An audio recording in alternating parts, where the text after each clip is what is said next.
ಆತ್ಮೀಯ H16 news ಅರ್ಥಾತ್ ಹೇ ಸೀತಾರಾಮಗೆ ಸ್ವಾಗತ. ನಾನು ನಿಮ್ಮವ MI ಅಥವಾ ಮಲ್ಲಪ್ಪ ಜೋತವರ. ಆತ್ಮೀಯರೇ, ಜನಗಣತಿ ಅಂತೂ ಇಂತೂ 2026 ಅಕ್ಟೋಬರ್ನಿಂದ ಸ್ಟಾರ್ಟ್ ಆಗೋದು. 2027 ಮಾರ್ಚ್ ಮುಗಿತದನೋ ಇನ್ನು ಮುಂದುವರಿತನೋ ಗೊತ್ತಿಲ್ಲ. ಸ್ಟಾರ್ಟ್ ಅಂತ ಆಗೋದು. ಜೊತೆಗೆ ಜಾತಿ ಗಣತಿ ಸಹಿತ ಆಗ್ತದೆ ಅಂತೇಳಿ ಆಶ್ವಾಸನೆ ಕೊಟ್ಟಿದ್ದಾರೆ, ಘೋಷಣೆ ಮಾಡಿದ್ದಾರೆ ಅಧಿಕಾರಿಗಳು. ಅಂತೂ 2021 ಜನಗಣತಿ ಆಗಬೇಕಾಗಿತ್ತು, ಇಲ್ಲಿವರೆಗೆ ಆಗಲಿಲ್ಲ. 2011ರಿಂದ 21 ಆಗಬೇಕಾಗಿತ್ತು, ಆಗಲಿಲ್ಲ.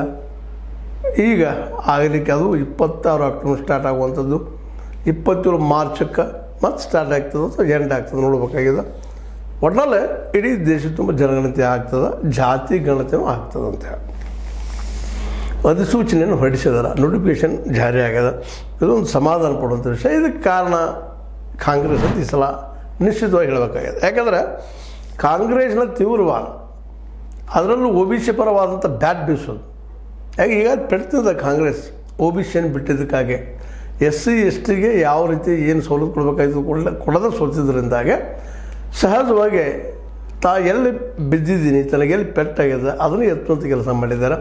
ಹೀಗಾಗಿ ಜನಗಣತಿಯನ್ನು ಒತ್ತು ಕೊಟ್ಟು ಎಲ್ಲಿ ಹೋದ್ರೆಲ್ಲ ಮಾತಾಡ್ತಾ ಮತ್ತು ರಿಸರ್ವೇಷನ್ ಸಲುವಾಗಿಯೂ ಇನ್ನೂ ಹೆಚ್ಚು ಮಾಡ್ತೀನಿ 50ಕ್ಕಿಂತ ಅನ್ನುವಂಥ ಮಾತುಗಳನ್ನು ಮಾತಾಡೋದ್ರಿಂದಾಗೆ ಸಹಜವಾಗಿ ಕೇಂದ್ರ ಸರ್ಕಾರ ಇದಕ್ಕೆ ಏನಪ್ಪ ಅಂದ್ರೆ ಬೆಂಡ್ ಆಗ್ಯದ. ಇಲ್ಲಾಂದ್ರೆ ನಿಧಾನಕ್ಕೆ BJP ಕೈಯಿಂದ ಅಧಿಕಾರ ಹೋಗುವಂಥ ಎಲ್ಲ ಸಾಧ್ಯಗಳು ನಿಶ್ಚಲ ಆಗ್ತಾ ಇದ್ದಾವಂತ. ಯಾಕಂದರೆ ಇದು ಹಿಂದುಳಿದವರ ವಿರೋಧಿ, SC ST ವಿರೋಧಿ, ಮುಸ್ಲಿಮರ ವಿರೋಧಿ ಅನ್ನುವಂಥ ಹನಿಪಟ್ಟಿಗಳನ್ನು ಕಾಂಗ್ರೆಸ್ ಮೇಲಿನ ಮೇಲೆ BJP ಮೇಲೆ ಅಪ್ಲೈ ಮಾಡ್ತಾನೆ ಇರ್ತದೆ.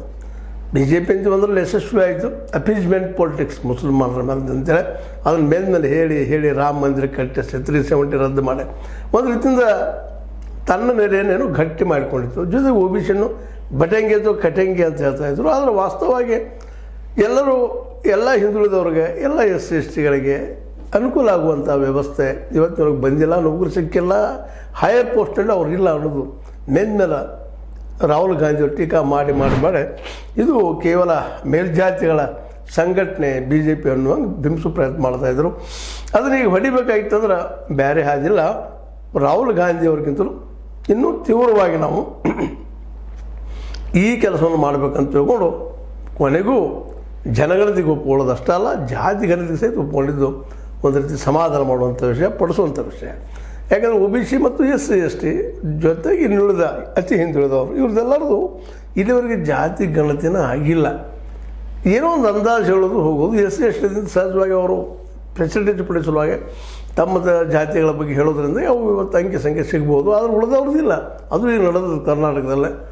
ಆ ರೀತಿ ಇಡೀ ದೇಶ ತುಂಬ ಸಿಗೋದು ಕಷ್ಟ. ಏನೂ ಇರಲಿ, ಈಗ ಮಾತ್ರ ಈ ಜನಗಣತಿ ಮುಹೂರ್ತ ಇಟ್ಟಿದ್ದು ಭಾಳ ಸಂತೋಷ ಮತ್ತು ಸಮಾಧಾನಕರ. ಇದನ್ನೆಲ್ಲರೂ ಲೈಕ್ ಮಾಡೋದು. ಜೊತೆಗೆ BJPಗಿದು ಬೆನಿಫಿಟ್ ಆಗುವ ಎಲ್ಲ ಸಾಧ್ಯತೆಗಳು ಇದ್ದಾವೆ. ಯಾಕಂದರೆ ಇನ್ನು ಮುಂದಿನ ಚುನಾವಣೆಗಳಲ್ಲಿ, ಅದರಲ್ಲೂ ಮುಖ್ಯವಾಗಿ ಬಿಹಾರ ಚುನಾವಣೆ ಅಂತ ಜಾತಿವಾದ ನೆಲಗಟ್ಟಿನ ಮೇಲೆ ಅದ. ಅಲ್ಲಿಂದ ಜಾತಿ ಬಿಟ್ಟು ಮತ್ತೊಂದಿಲ್ಲ. ಮತ್ತು ಕಾಂಗ್ರೆಸ್ಸಿಂದ ಅಧಿಕಾರ ಕಳ್ಕೊಂಡಿದ್ದು ಈ ಕೆಳಜಾತಿ OBCಗಳನ್ನು ನಿರ್ಲಕ್ಷ್ಯ ಮಾಡಿದ್ರಿಂದಾಗೆ ಕಮಂಡಲ್ ನೀವು ಕೇಳಿದಿರಿ. ಕಮಂಡಲಪ್ಪ ಅಂದರೆ BJP ಅಂತ ಹಿಡ್ಕೊಂಡು ಹೊರಡ್ರು. ಅವ್ರಿಗೆ ಒಂದಿಷ್ಟು ಏನೋ ಓಟ್ಗಳು ಬಂದು ಅದರ ಅಧಿಕಾರ ಪಡೆಯುವಷ್ಟು ಓಟ್ಗಳು ಬರಲಿಲ್ಲ ಆವತ್ತಾದರೂ ಸಹಿತ. ಇವನ್ ಬಾಬರಿ ಮಸೀದ್ ಬಿದ್ದಾಗ ಸಹಿತ ಅವ್ರ ಅಧಿಕಾರ ಪಡೆಯುವಷ್ಟು ಮೆಜಾರಿಟಿ ಸಿಗಲಿಲ್ಲ ಹಿಂದುತ್ವ ಹಿಡಿದಾಗ. ಆಗ ಸಹಜವಾಗಿನ ಇದು ಅರ್ಥ ಮಾಡಿಕೊಂಡು 2014ರಾಗ ಅಭಿವೃದ್ಧಿ ಅನ್ನೋ ಒಂದು ಹೊಸ ಮಂತ್ರ ಹಿಡ್ಕೊಂಡು ನಮ್ಮ ಮೋದಿಜಿಯವರು, ಅದರಲ್ಲೂ ಕಾಂಗ್ರೆಸ್ ಇದ್ದಿದ್ದು ತನ್ನ ಆಡಳಿತದಲ್ಲಿ ಅನೇಕ ಸೋಲುಗಳನ್ನು ಕಂಡ. ಇಲ್ಲಿ ನಿರುದ್ಯೋಗ, ಇಲ್ಲಿ ಬಡತನ, ಇಲ್ಲಿ ಹಸಿವು, ಎಲ್ಲರೂ ಶಿಕ್ಷಣ ಸಿಗಲಾರದು, ಇವೆಲ್ಲ ಕಾರಣಕ್ಕಾಗಿ ಕಾಂಗ್ರೆಸ್ಸನ್ನು ಜನ 2014 ಕಿತ್ತು ಹೋಗ್ಬಿಟ್ರು. ಆ ಸಂದರ್ಭದಲ್ಲಿ ಮೋದಿಯವರೇನು ದೊಡ್ಡದೊಡ್ಡ ಆಶ್ವಾಸನೆ ಕೊಟ್ಟರು. ಹೇಳಿದ್ರಾಗ ಏನು ಅರ್ಥ ಇಲ್ಲ. 2 ಕೋಟಿ ಉದ್ಯೋಗ ಪ್ರತಿ ವರ್ಷ, ಅದ್ರ ಜೊತೆಗೆ 15 ಲಕ್ಷ ಪ್ರತಿ ಬಡವಗ ಅನ್ನುವಂಥ ಸ್ಲೋಗನ್ ಹಾಕಿದರು. ಜನರು ನಂಬಿದರು. ಕಾಂಗ್ರೆಸ್ಸನ್ನು ಮನೆಗೆ ಕಳಿಸಿದ್ರು. BJPಗೆ ರೆಡ್ ಕಾರ್ಪೆಟ್ ಹಾಯಿಸಿದ್ರು. ಆದರೆ ಇವತ್ತಿಗೂ ಸಹಿತ ಈ ಸಮಸ್ಯೆ ಏನು ಕೊಡ್ತಾನೆ ಇದ್ರು, ಇವತ್ತಿಗೆ ಕೊಟ್ಟಿಲ್ಲ. ಬಡತನ ಹೋಗಲಿಲ್ಲ, ಸ್ವಚ್ಛಂದ ಸಿಕ್ಕಿಲ್ಲ. ಈ ಶಿಕ್ಷಣ ಸ್ವಲ್ಪ ಇಂಪ್ರೂವ್ ಆಗೋದು ಇಲ್ಲ ಅಂತಲ್ಲ, ಆದರೆ ದುಡ್ಡಿದ್ದಂಥವ್ರಿಗೆ ಶಿಕ್ಷಣ, ದುಡ್ಡಿದ್ದವ್ರಿಗೆ ಭಾಳ ಕಷ್ಟ ಪಡೆಯುವಂಥದ್ದು. ಅದರಲ್ಲೂ ಹೈಯರ್ ಶಿಕ್ಷಣ ಮತ್ತು ಪ್ರೊಫೆಷನಲ್ ಶಿಕ್ಷಣಗಳಂತೆ ದುಡ್ಡಿದ್ದವ್ರು ಸಿಗಲಾರಂಥ ಪರಿಸ್ಥಿತಿ. ಹೇಳ್ತಾರೆ ಎಲ್ಲರೂ ಏನೋ ಅಷ್ಟು ಇಂಪ್ರೂವ್ ಮಾಡಿದ್ವಿ ಇಷ್ಟು ಇಂಪ್ರೂವ್ ಮಾಡಿದ್ವಿ. ಆದರೆ 2 ಅಥವಾ 3% ಮೇಲೆ ಆರೋಗ್ಯಕ್ಕಾಗಿರ್ಬೋದು, ಶಿಕ್ಷಣಕ್ಕಾಗಿರ್ಬೋದು, ರಾಜ್ಯ ಸರ್ಕಾರ ಇರಲಿ, ಕೇಂದ್ರ ಸರ್ಕಾರ ಇರಲಿ ಹಾಕೇ ಇಲ್ಲ, ಇನ್ವೆಸ್ಟ್ ಮಾಡೇ ಇಲ್ಲ ಅಂದಾಗ ಇಡೀ ದೇಶ ಪೂರ್ಣವಾಗಿ ಶೈಕ್ಷಣಿಕವಾಗಿ ಇಂಪ್ರೂವ್ ಆಗಿದೆ ಅಂತ ಹೇಳು ಸ್ಥಿತಿಯೊಳಗಿಲ್ಲ. ಆ ಶಿಕ್ಷಣ ಇಲ್ಲದಕ್ಕಾಗಿ ಬಡತನ ಅದೇ ರೀತಿಯಾದ ಉದ್ಯೋಗ ಸೃಷ್ಟಿ ಇಲ್ಲ. ಇವೆಲ್ಲ ನಾವು ಇನ್ನೊಮ್ಮೆ ಚರ್ಚೆ ಮಾಡಿದರೆ ಆಯಿತು. ಬಟ್ ಇದು ನೆನಪಾಗ್ತಾ ಇದ್ದಾವೆ. ಈ ಜನಗಣತಿಯಿಂದಾಗಿ ಒಂದು ಬೆನಿಫಿಟ್ ಏನಪ್ಪ ಅಂತಂದ್ರೆ, ನಮ್ಮ ದೇಶದಲ್ಲಿ ಒಟ್ಟು ಜನ ಎಷ್ಟಿದ್ದಾರೆ, ಯಾವ್ಯಾವ ಜಾತಿ ಜನ ಎಷ್ಟೆಷ್ಟು ಪ್ರಮಾಣದಲ್ಲಿದ್ದಾರೆ, ಸಹಜವಾಗಿ ಆ ಪ್ರಮಾಣ ಗೊತ್ತಾದಂದ್ರೆ ಅವ್ರು ರಿಸರ್ವೇಷನ್ ಘೋಷಣೆ ಮಾಡಲಿಕ್ಕೆ ಬರ್ತದೆ ಅನ್ನೋಂಥದ್ದು ಸಾಕಷ್ಟು ಸಲ ಸುಪ್ರೀಂ ಕೋರ್ಟ್ ಹೇಳಿಕೆ ಕೊಟ್ಟದು. ಮೊದಲು ನಿಮ್ಮದು ಈ ಸರ್ವೆ ಮಾಡಿಸ್ರಿ OBCದು ಅಂತ. ಮಾಡ್ತೀವಿ ಅಂತ ಎಲ್ಲರೂ ಹೇಳಿದವರ, ಕಾಂಗ್ರೆಸ್ನವರಾಯ್ತು, BJPಗರಾಯ್ತು, ಎಲ್ಲರೂ. ಆದರೆ ಯಾವಾಗ BJPಯನ್ನು ಬಟ್ಟೆಂಗೆ ಕಟ್ಟಂಗೆ ಮತ್ತೆ ನೋಡಿ ಹೇಳಿ ಅಧಿಕಾರಕ್ಕೆ ಸೋದರಲ್ಲಿ ಯಶಸ್ವಿ ಆಯಿತಾ BJP, ಆಗ ಕಾಂಗ್ರೆಸ್ಸಿಗೆ ಅನಿವಾರ್ಯ ಆಯಿತು.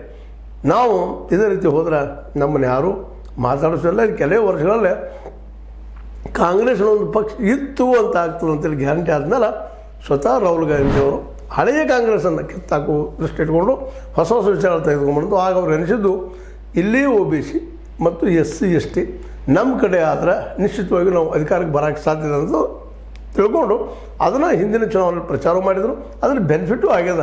ಯಾಕಂದ್ರೆ ಇವತ್ತು BJP ಸರ್ಕಾರ ಇರೋದು ಕುಂಟ ಗಾಲಿನ ಸರ್ಕಾರ.